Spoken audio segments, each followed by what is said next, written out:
এই দেখুন উঠছে। আপনার দাদা দেখুন বাজার থেকে শোল মাছ কিনে এসছে, একদম শোল মাছটা না জ্যান্ত একদম।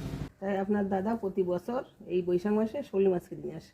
আর এই শোলটা ছোটো, তাই আম দিয়ে শোল মাছ থেকে কীভাবে টক রান্না করবো ভিডিওটি আপনারা প্রথম থেকে শেষ অবধি দেখতে থাকুন। এই দেখুন শোল মাছটা কেটে নুন মেখে নিই, একটু ডিম হয়েছে দেখ।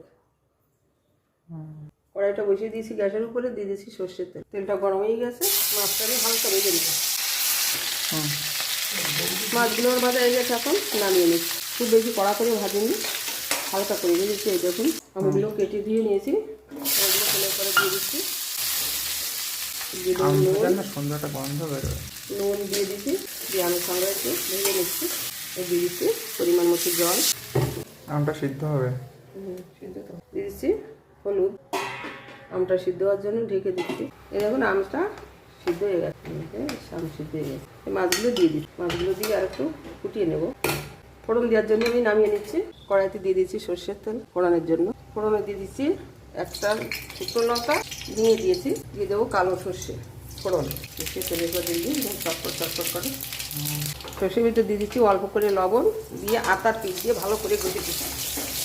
সর্ষেটা ভেঙে গেলে না টেস্ট হয় ভালো, এমনি সর্ষেটা ভেঙে রান্না করতে। তো বন্ধ হয়ে গেছে সুন্দর। এগুলো টকটা ঢেলে দেবো।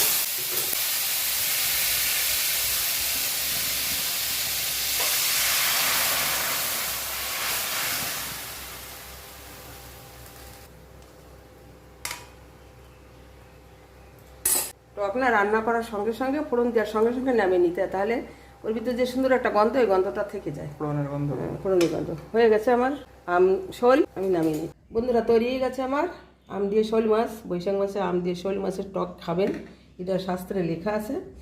ভিডিওটি ভালো লাগলে লাইক শেয়ার সাবস্ক্রাইব করবেন। যারা এই ভিডিওটি ফেসবুক থেকে দেখছেন তারা পেজটিকে ফলো করবেন, আর কমেন্টে জানাবেন আমার এই আম শোলটা আপনাদের কেমন লেগেছে। সবাই ভালো থাকবেন, ধন্যবাদ।